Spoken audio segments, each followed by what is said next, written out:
तो hello friend, मैं आपका दोस्त यूके स्टडी पॉइंट से गौरव और आ चुका हूँ आपके लिए, जो कि उत्तराखंड अप्रैल माह के जो कि इम्पोर्टेड करंट अफेयर के जो कि क्वेश्चन और एमसीक्यू लेकर। तो दोस्तों, ये एमसीक्यू या आप इसको नोट्स भी बना सकते हो।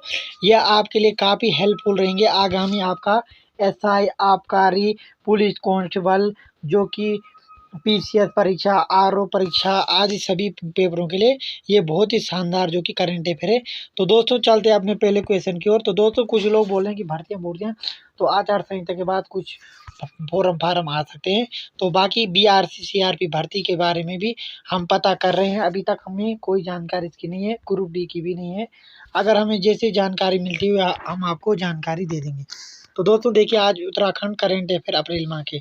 तो देखिए, हाल ही में कुमाऊं विश्वविद्यालय के इतिहास विभाग के हिमालय संग्रहालय ने उत्तराखंड के किस स्थान से कत्यूरी कालीन शिवाजी के वाहन नंदी की मूर्ति प्राप्त की गई? तो हमारा जो कि option number A Bageshwar, Joshimath, Chamoli, भाग बेदना। तो हमारा राइट आंसर हो जाएगा जो कि दड़ीम खोला अल्मोड़ा से जो कि प्राप्त की गई। कुमाऊं विश्वविद्यालय ने कत्यूरी कालीन शिव जी के वाहन नंदी की मूर्ति प्राप्त हुई है। तो ये काले पत्थर की निर्मित मूर्ति भी मिली है।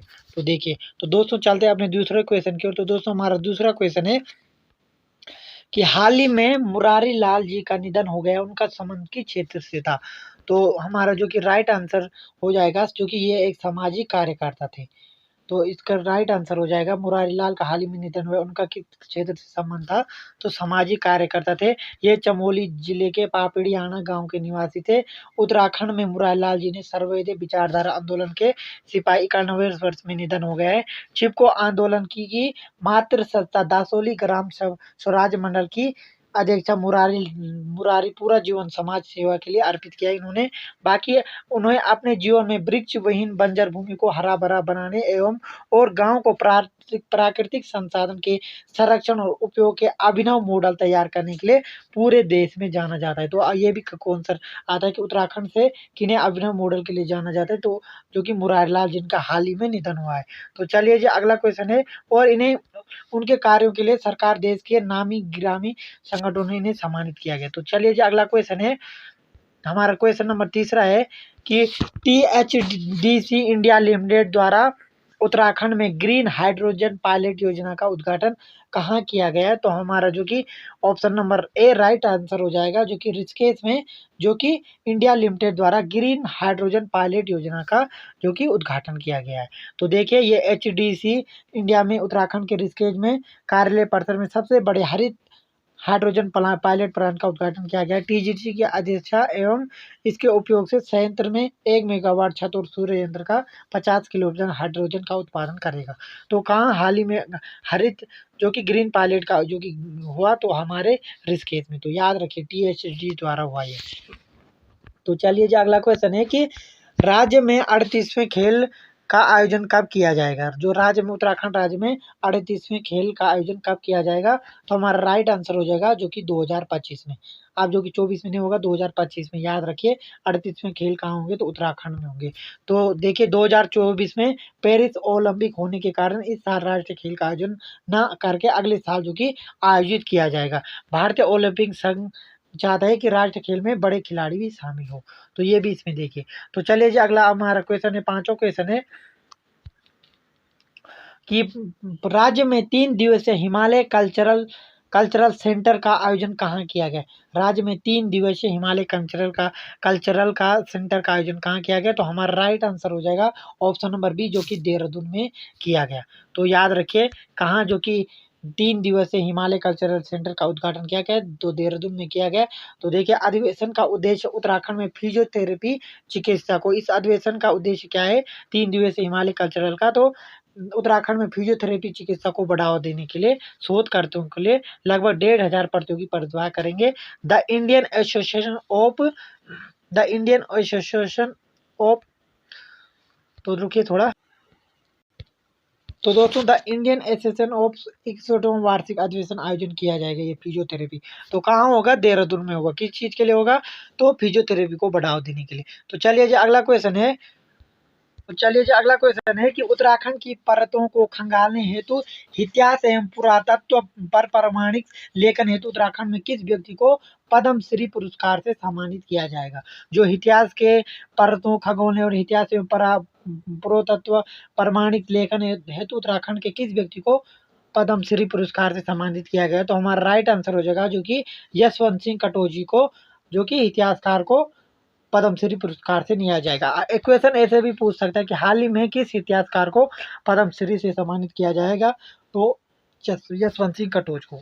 तो देखिए यशवंत सिंह कटोच के बारे में कुछ जानते हैं। तो डॉक्टर यशवंत सिंह कटोच का जन्म पौड़ी के चंदोला खाल पट्टी में हुआ था, जो कि राष्ट्रपति द्रौपदी मुर्मू द्वारा 22 अप्रैल को उत्तराखंड के प्रसिद्ध इतिहासकार यशवंत कटोच को दिल्ली स्थित राजभवन में पद्म श्री से सम्मानित किया। उन्हें यह सम्मान शिक्षा, पुरातत्व तथा इतिहास के अमूल्य योगदान देने के लिए दिया गया। तो याद रखिए किसे मिला, तो यशवंत सिंह कटोच इतिहासकार को मिला। इनकी पुस्तकों की बात की जाए तो मध्य हिमालय का पुरातत्व 1981, उत्तराखंड की सैन्य परंपरा 1994, संस्कृति के पद चिन्ह 1996, मध्य हिमालय ग्रंथ माला का प्रथम खंड, प्राचीन मध्यकालीन कोश, हिमालय खंड, सिंह के श्रेष्ठ, उत्तराखंड का नया इतिहास, गढ़वाल के प्रमुख अभिलेख, उत्तराखंड का नवीन इतिहास जैसी कृतियों के जरिए इतिहास को पिरोने का काम इन्होंने किया है। हिमालय इतिहास एवं पुरातत्व मौलिक योगदान के लिए 1995 में इन्हें तत्कालीन राज्यपाल से भी इन्हें सम्मानित किया गया। तो याद रखिए इनकी जो कि जिन्होंने लेखक इन्होंने पुस्तकें लिखी, बाकी इन्हें कब दिया गया, तो 22 अप्रैल को दिया गया। किसको दिया गया, तो यशवंत सिंह कटोच का। इनका संबंध किस क्षेत्र से, तो इतिहासकार है, ये पुरातत्व भी है। तो देखिए उत्तराखंड में लोकसभा की कुल कितनी सीटें हैं, जहां 19 अप्रैल को प्रथम चरण में जो कि चुनाव हुआ। तो देखिए दोस्तों लोकसभा की कितनी सीटें हैं, 5। तो 5 सीटों पर चुनाव हुआ, राज्यसभा की 3, और जो कि हमारी विधानसभा होती है उससे कितने 3। तो देखिए इस बार एक लोकसभा सीट में कितनी विधानसभा होती है, तो हमारे जो कि कितनी होती है 14 होती विधानसभा इसमें ये होती है।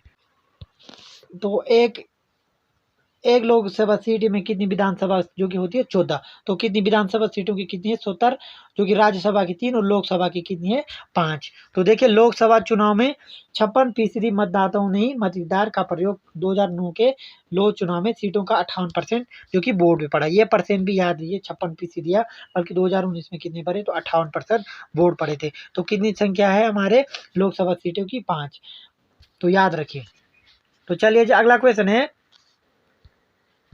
तो दोस्तों अगला क्वेश्चन है, रामायण उत्सव उत्तराखंड के चमोली जिले के सालूला ड्रांग गांव में प्रतिवर्ष वैशाख अप्रैल में आयोजित किया होने गया है वाला उत्सव है। इसे यूनेस्को द्वारा राष्ट्रीय धरोहर कब घोषित किया गया। तो हमारा राइट आंसर हो जाएगा जो कि ऑप्शन नंबर डी, 2009 में इसे राष्ट्रीय धरोहर जो कि घोषित किया गया। उत्तराखंड के चमोली जिले में सालूला ग्राम प्रतिवर्ष अप्रैल माह में रामायण उत्सव का आयोजन किया गया है। इसे यूनेस्को को 2009 में विश्व धरोहर में घोषित किया गया। राम से जुड़े प्रसंगों के कारण लोक नृत्य, स्वांग, देव यात्रा, परंपरा, पूजा अनुष्ठान, भूमियाल देवता की वार्षिक पूजा, गांव देवताओं की वार्षिक भेंट आयोजन उत्सव भी होते हैं। यहाँ विभिन्न चरित्र लकड़ी के मुखौटे पहनते हैं, जिन्हें पातर कहते हैं। पातर सहतूत कीमू लकड़ी का कलात्मक तरीके से उत्कीर्ण किए होते हैं। तो देखिए याद रखिए। तो चलिए जी अगला क्वेश्चन है। दोस्तों हमारा 8वां क्वेश्चन है कि 9वां क्वेश्चन है कि राज्य की कितनी ग्राम पंचायतों को आत्मनिर्भर भारत राष्ट्रीय ग्रामीण सशक्तिकरण पुरस्कार 2024 से सम्मानित किया गया। तो कितनी ग्राम सभा से भारत के राष्ट्रीय ग्राम सशक्तिकरण पुरस्कार 2024 से प्रदान किएगी, तो 6 ग्राम पंचायतों को। तो देखिए साइगिन वी केयर वेलफेयर सोसाइटी एवं उत्तराखंड हेरिटेज मीडिया की ओर से उत्कृष्ट कार्य के लिए उत्तराखंड राज्य के 6 ग्राम पंचायतों को आत्मनिर्भर भारत राष्ट्रीय ग्राम सशक्तिकरण पुरस्कार 2024 से प्रदान किया गया। तो देखिए सामाजिक स्वरूप से सुरक्षित ग्राम पंचायत में बाल हितैषी ग्राम पंचायत श्रेणी के तहत ग्राम पंचायत केदारवाला, जल पर्याप्त गांव के लिए बेस्ट सरपंच धन सिंह ग्राम सेंट टीरी गढ़वाल, गरीबी मुक्त गांव रजनी देवी ग्राम प्रधान हरियालापुर सहसपुर, बाकी स्वच्छ गांव सरोजवाला ग्राम प्रधान न्यू खालसी उत्तरकाशी, बाकी बाल हितैषी ग्राम पंचायत परवीन कुमार ग्राम प्रधान एटनबाग विकासनगर, बाकी सर्वश्रेष्ठ जल प्राप्त ग्राम पंचायत पृथ्वीपुर के साथ सुशासन सर्वोत्तम बुनियादी ढांचे आजीविका के लिए जो कि पंचायत का अवार्ड ग्राम प्रधान सुधीर रतोड़ी ग्राम पंचायत रानी पोखरी डोईवाले को प्राप्त किया गया। तो कितने को जो कि मिला गया हाल ही में, तो छह ग्राम पंचायत को क्या मिला, तो भारतीय राष्ट्रीय ग्रामीण सशक्तिकरण पुरस्कार। तो देखिए ये नाम भी याद रखिए, मैंने आपको स्क्रीनशॉट भी ले सकते हो। बाकी अगला क्वेश्चन है दोस्तों कि हाल ही में उत्तराखंड के किस व्यक्ति को संगीत नाटक अकेडमी अवार्ड से सम्मानित किया गया। तो हमारा राइट आंसर हो जाएगा जो कि ऑप्शन नंबर सी, जहूर आलम को जो कि हाल ही में संगीत नाटक अकेडमी पुरस्कार से सम्मानित किया गया। तो देखिए नैनीताल के वरिष्ठ रंगकर्मी एवं योग मंच के संस्थापक कवि एवं शायर जहूर आलम को वर्ष 2023 के लिए संगीत नाटक अकेडमी अवार्ड से नवाजा गया। उन्हें यह दिल्ली में 6 मार्च को राष्ट्रपति द्वारा प्रदान किया गया। तो याद रखिए हाल ही में किस व्यक्ति को संगीत नाटक अकेडमी अवार्ड से सम्मानित किया गया 2023 के लिए, तो जहूर आलम जी को। तो कब मिला, तो 6 मार्च को मिला। तो देखिए जहूर आलम ने, तो इनके बारे में जानते जहूर आलम के बारे में। तो देखिए तो जहूर आलम की बात की जाए जिन्होंने अनेक नाटकों का प्रदर्शन किया, जो उन्होंने अंधेर नगरी, अंधा युग, भारत दुर्दशा, जुलूस, एक था गधा, नाटक जारी, होली थिएटर का वीरा, खड़ा पत्थर में समेत कई फिल्म, टेलीफिल्म और सीरियल में भी अभिनय किया। इससे पहले पुरस्कार कुमाऊं में सम्मान रखने वाले मोहन इत्रेजी, ब्रजमान शाह और दीवान सिंह बजेली को ये मिला था, लेकिन उन्हें संगीत नाटक के क्षेत्र में दिल्ली में कार्य करते हुए पुरस्कार मिला। कुमाऊं में पहली बार यह पुरस्कार किसी व्यक्ति को दूरस्थ में काम करने के लिए जो कि मिला। पहले ये जो कि इनके लिए मिला था संगीत से, अब इनको इसके लिए मिला है। तो देखिए अगला क्वेश्चन है कि, तो दोस्तों हमारा अगला क्वेश्चन है कि 15 अप्रैल 2024 से राज्य के किन स्थानों पर हेली सेवा की प्रारंभ की गई। तो हमारा राइट आंसर हो जाएगा जो कि आदि कैलाश और ओम पर्वत को 15 अप्रैल 2024 से राज्य के इनमें हेली सेवा प्रारंभ की गई। कहाँ की गई, तो आदि कैलाश और ओम पर्वत में। तो देखिए हेलीकॉप्टर के जरिए कैलाश और ओम पर्वत के दर्शन की यात्रा करेंगे। तो देखिए 15 अप्रैल से 10 मई तक आदि कैलाश और ओम पर्वत की 5 दिवसीय यात्रा कराई जाएगी। पहले दिन यात्री दिल्ली से पिथौरागढ़ आएंगे, दूसरे दिन गूंजी, तीसरे दिन गूंजी से ज्योतिर्लिंग यात्रा और टिकट बुकिंग की जाएगी। तो देखिए ऑनलाइन की, तो याद रखें। अब देखिए प्रसिद्ध पर्वतारोही परवीन राणा जिन्होंने इंडिया बुक ऑफ रिकॉर्ड में अपना नाम दर्ज किया गया, उनका संबंध जो कि कहाँ से। तो देखिए प्रसिद्ध पर्वतारोही परवीन राणा जिन्होंने इंडिया बुक ऑफ रिकॉर्ड में अपना नाम दर्ज किया गया, उनका उत्तराखंड के किस जिले से संबंध है। तो हमारा राइट आंसर हो जाएगा जो कि उत्तरकाशी जिले से परवीन राणा जी का संबंध है, जिन्होंने इंडिया बुक ऑफ रिकॉर्ड में अपना नाम दर्ज किया गया है। किस क्षेत्र में किया गया, तो परवीन राणा जो कि उत्तरकाशी की 80 गंगा घाटी के दाशड़ा गाँव के रहने वाले हैं। उन्होंने यह उपलब्धि माउंट एवरेस्ट सहित अफ्रीका, यूरोप, ऑस्ट्रेलिया महाद्वीप की सबसे ऊंची चोटियों का सफल आरोहण करने के लिए हासिल की गई। तो इंडिया बुक ऑफ रिकॉर्ड से उन्हें सर्टिफिकेट जारी किया गया। तो परवीन राणा जी का संबंध कहाँ से, तो उत्तरकाशी से, और इन्हें किस गांव से, तो दाशड़ा गांव से। बाकी इन्हें इंडिया बुक ऑफ रिकॉर्ड में नाम दर्ज किया गया। इनका संबंध किससे, तो ये पर्वतारोही है परवीन राणा जी। तो याद रखिए। तो चलिए जी अगला क्वेश्चन है, उत्तराखंड में मानस कॉरिडोर यात्रा किसके द्वारा शुरू की गई। तो हमारा राइट आंसर हो जाएगा जो कि पर्यटन विभाग के द्वारा उत्तराखंड में जो कि मानसखंड कॉरिडोर यात्रा शुरू की गई। तो इसमें मानसखंड यात्रा के महत्व तो जानते हैं। तो दोस्तों कुमाऊं क्षेत्र के ऐतिहासिक मंदिरों के दर्शन करवाने के लिए उत्तराखंड के पर्यटन विभाग ने भारतीय रेलवे के साथ मिलकर मानसखंड कॉरिडोर यात्रा की शुरुआत की गई है। इस यात्रा की शुरुआत 22 अप्रैल से होगी और यह महाराष्ट्र के थाने से उत्तराखंड के टनकपुर के पड़ोस में आएगी, जिनके जरिए जो कि 22 अप्रैल तक यात्रा कर देंगे।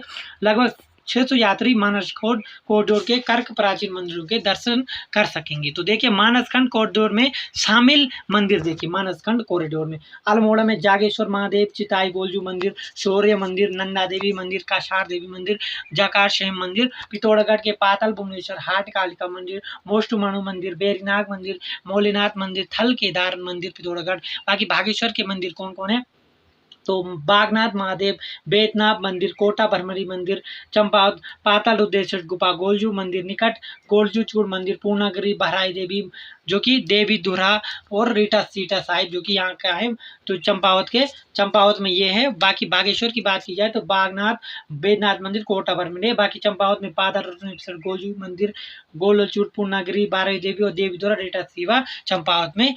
बाकी नैनीताल के गोलजू मंदिर, नैना देवी मंदिर, गारजा देवी मंदिर, कैंची धाम मंदिर, हनुमान मंदिर, उधम सिंह नगर के चेती बाला सुंदरी मंदिर, अटारा देवी मंदिर, नानक साता साहिब मंदिर, जो कि इन मंदिरों को मानसखंड कॉरिडोर में शामिल किया गया है। तो याद रखिए। तो दोस्तों चलते हैं अपने 14वें क्वेश्चन की ओर। तो दोस्तों हमारा 14वां क्वेश्चन है कि राज्य में मिशन कोशिश का संबंध किस क्षेत्र से। तो हमारा राइट आंसर हो जाएगा मिशन कोशिश का संबंध जो कि शिक्षा के क्षेत्र से है। तो चलिए जी अगला क्वेश्चन है कि उत्तराखंड वन विभाग के नए प्रमुख कौन बनाए गए हैं।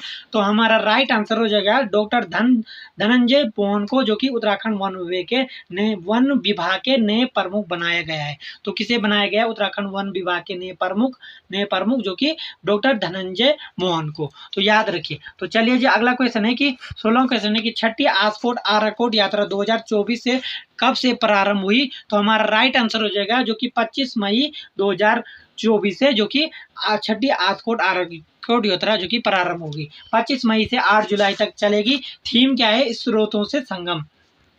थीम पूछा है कि आराकोट प्रसिद्ध छठी आराकोट की थीम क्या रही। तो स्रोतों से संगम। पहली आसकोट आराकोट यात्रा तत्कालीन पिथौरागढ़, अल्मोड़ा, चमोली से चली थी और छठी भी आपका यहाँ से चलेगी। तो देखिए देहरादून तथा उत्तरकाशी से जिलों से गुजरते हुए 350 गांवों को छूकर यह यात्रा की शुरुआत जो कि 25 मई 1974 को की गई है। 45 दिन जो कि आराकोट समापन हुआ 1974 में। उत्तराखंड के 4 उत्साही युवा शेखर पाठक, शमशेर से बिष्ट, कुमार परसुन, राणा प्रताप, शिखर सुंदरलाल बोगड़ा की प्रेरणा से पहली बार आराकोट यात्रा पर निकल पड़ी थी। तो देखिए पहली यात्रा की प्रेरणा में पहाड़ जैसे हिमालय सरकारों वाली सत्ता का जन्म हुआ, जिसे कालांतर में आसकोट आराकोट अभियान के 10 वर्ष के लिए अंतराल में दोहराने का निर्णय लिया गया।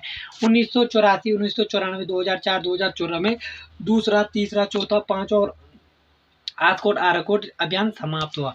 तो चलिए जी अगला क्वेश्चन है कि उत्तराखंड की किस महिला ने प्रधानमंत्री श्री मोदी की गुजराती में लिखी कविताओं का अनुवाद किया गया। तो उत्तराखंड की किस महिला ने जो कि प्रधानमंत्री श्री नरेंद्र सिंह मोदी की गुजराती में लिखी कविताओं का गढ़वाली में अनुवाद किया गया। तो हमारा राइट आंसर हो जाएगा जो कि सुजाता डबराल नोटियाल प्रधानमंत्री नरेंद्र मोदी की गुजराती में लिखी पुस्तकों का गढ़वाली में अनुवाद किया गया। तो देखिए उत्तराखंड की सुजाता डबराल नोटियाल ने प्रधानमंत्री नरेंद्र मोदी की लिखी कविताओं का संग्रह अनुवाद गढ़वाली में किया गया है। चुनाव प्रभारी दुष्यंत ने प्रदेश पार्टी कार्यालय में इस पुस्तक आंखों या धन छन का विमोचन किया गया। तो किसने किया गया? तो इस पुस्तक आंखों या धन का किसकी ये पुस्तक है? तो सुजाता डबराल नोटियाल ने। तो सुजाता किसने इसका प्रकाशन किया? तो प्रभारी इसने किया। लिखे किसने? तो अनुवाद किसने किया? तो सुजाता डबराल नोटियाल ने। तो चलिए जी अगला क्वेश्चन है कि निम्नलिखित में से किस राज्य में पहली बार आयुर्वेद चिकित्सा में डेस्टिनेशन कोर्स प्रारंभ सुविधा मिलेगी। तो किस राज्य में मिलेगी? तो हमारा उत्तराखंड राज्य में जो कि आयुर्वेदिक चिकित्सा में डेस्टिनेशन कोर्स प्रारंभ किया जाएगा। तो चलिए जी अगला क्वेश्चन है कि हाल ही में black swan champion of the year award से नवाजा किया गया। तो हमारा राइट आंसर हो जाएगा जो किसे नवाजा गया ब्लैक स्वान ऑफ ईयर। तो हमारी आरुषि निशंक जी को। तो इनका संबंध देखते हैं। अभिनेत्री, निर्माता, सामाजिक कार्यकर्ता आरुषि निशंक को मनोरंजन उद्योग, पर्यावरण समेत विभिन्न कार्यों में उत्कृष्ट कार्य के लिए यह पुरस्कार प्रदान किया गया। अभिनेत्री को यह अवार्ड एशिया वन मैगजीन 89 द्वारा आयोजित एक आयोजन में या समान समारोह अलग अलग क्षेत्रों में योगदान के लिए आयोजित किया गया है। तो चलिए जी अगला क्वेश्चन है कि तो हमारा अगला 20वां क्वेश्चन है कि 20 अप्रैल 2024 में उत्तराखंड की किस महिला ने समुद्र में 27,000 नॉटिकल मील लंबी ओशन ग्लोबल रेस पूरी की। तो हमारा राइट आंसर हो जाएगा जो कि पायल गुप्ता ने। किसने? जो कि समुद्र में 27,000 नॉटिकल मील लंबी ओशन ग्लोबल रेस पूरी की। तो उत्तराखंड से कौन है? तो हमारी पायल गुप्ता जी। तो पायल गुप्ता देखिए ओशन ग्लोबल रेस में उन्होंने मेडन टीम में 13 महिलाएं थी। 10 सितंबर को साउथ वेस्टर्न में शुरू हुई। भारतीय नौसेना की अफसर पायला गुप्ता इस सफर में समुद्र में 27,000 मील की तय दूरी करेगी। 254 दिनों का पूरा किया था दुनिया का चक्कर पायल गुप्ता ने। इससे पहले भारतीय सेना की 5 अन्य महिलाओं सदस्य नौका तरणीं 25 दिनों में 40,000 फीट दूरी भी तय की गई।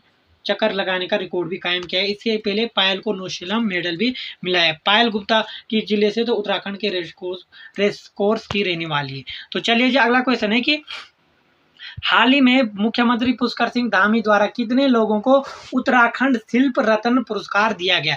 तो हमारा राइट आंसर हो जाएगा जो कि 10 लोगों को हाल ही में मुख्यमंत्री पुष्कर सिंह धामी ने उत्तराखंड शिल्प रत्न पुरस्कार दिया गया। तो देखिए मुख्यमंत्री पुष्कर सिंह धामी ने देहरादून के रेस कोर्स के स्थित बानू स्कूल में यह आयोजित किया गया निरीक्षण में शिल्पियों बुनकरों लघु उद्यमियों को दिया गया। तो देखिए मुख्यमंत्री ने इस अवसर पर 10 लोगों को उत्तराखंड शिल्प रत्न पुरस्कार भी प्रदान किए गए। इसके लिए तहत 1 लाख रुपए की धनराशि जो कि इनाम या प्रसिद्ध पत्र अंग पत्र भी दिया गया, अंग वस्त्र भी दिए गए। तो देखिए हाल ही में प्रहलाद मेहरा जी का निधन हुआ है। उनका संबंध किस क्षेत्र से था? तो हमारा जो कि उनका क्षेत्र किस क्षेत्र से था? तो हमारे ये थे गीतकार। तो दोस्तों ऑप्शन नंबर डी यहाँ पे तो मिस हो गया टाइपिंग में। तो इनका संबंध किससे थे? ये गीतकार थे प्रहलाद मेहरा। तो गीतकार थे, हाल ही में इनका निधन हुआ जो कि बहुत ही चर्चित प्रहलाद मेहरा जी को इनको आत्मा को जय भी शांति मिले। जो कि नरेंद्र सिंह नेगी के भांति गढ़वाल कुमाऊं में ये गीत गाते थे। बहुत ही मधुर आवाज थी इनकी। जो कि 10 अप्रैल 2024 को 4 जनवरी 1900 इनका निधन हुआ 10 अप्रैल 2024 को। बाकी जन्म 4 जनवरी 1971 में पिथौरागढ़ जिले के मुनस्यारी में हुआ। बाकी प्रहलाद मेहरा हमेशा के लिए खामोश हो गए। मुनस्यारी में छोटा गांव पड़ता है। चामी वेंकटेटा हेमलाली से जन्मे। यहाँ प्रहलाद मेहरा को संगीत का बचपन से ही शौक लगा था। तो किसका ये गीतकार थे या संगीत से इनका संबंध था प्रहलाद मेहरा जी का। तो याद रखिए दोस्तों। तो दोस्तों हमारा 23वां क्वेश्चन है कि स्वतंत्र भारत का पहला राज्य कौन सा है जहां हाल ही में नागरिक संहिता कानून लागू किया गया? तो हमारा राइट आंसर हो जाएगा जो कि उत्तराखंड में, जो कि 11 मार्च 2024 में राष्ट्रपति द्रौपदी मुर्मू ने भारतीय संविधान अनुच्छेद 201 के तहत उत्तराखंड विधानसभा में पारित समान नागरिकता विधेयक को यूजीसी को मंजूरी दी गई। तो याद रखिए किससे? तो अनुच्छेद 281 के तहत। तो चलिए जी अगला क्वेश्चन है कि राज्य में स्टार्ट टू 2024 कार्यक्रम कहाँ जो कि संचालन कौन करेगा? स्टार्ट। तो हमारा राइट आंसर हो जाएगा जो कि इसरो जो कि स्टार्ट 2024 का उत्तराखंड में जो कि आयोजन करेगा। जो कि इनका स्टार्ट का संबंध की बात की जाए तो स्टार्ट प्रौद्योगिक जन कार्यक्रम अप्रैल से मई 2024 तक होगा। कब होगा? तो अप्रैल 2024 से मध्य होगा। कार्यक्रम में अंतरिक्ष विज्ञान अनुसंधानों के विभिन्न क्षेत्रों के शामिल किया गया जिसमें गृह विज्ञान, सिद्धांत, खगोल विज्ञान, हीलियोफिजिक्स या सूर्य और पृथ्वी के बीच बातचीत, सहयोगी विज्ञान, माइक्रोग्राफी आदि शामिल हुए हैं। अंतरिक्ष विज्ञान और केएसबी से प्रौद्योगिक जागरूकता प्रदर्शन स्टार्ट 2024 को अप्रैल मई के दौरान आयोजित किया गया है। विज्ञान कार्यक्रम के लिए इसरो मुख्यालय ने भारतीय रिमोट सर्चिंग संस्थान IIRS देहरादून में इसका 204 में ऑनलाइन प्रशिक्षण कराया था। तो देखिए ये देखिए हमारा कहाँ स्टार्टअप होगा? तो स्टार्ट जो कि 2024 मई से जून अप्रैल से मई के मध्य होगा। तो दोस्तों ये थे हमारे कुछ महत्वपूर्ण करंट अफेयर। अगर आपको अच्छा लगता है तो वीडियो को लाइक कीजिए, शेयर कीजिए। मिलते हैं दोस्तों एक नई वीडियो के साथ। तब तक के लिए जय देव उत्तराखंड, जय भारत।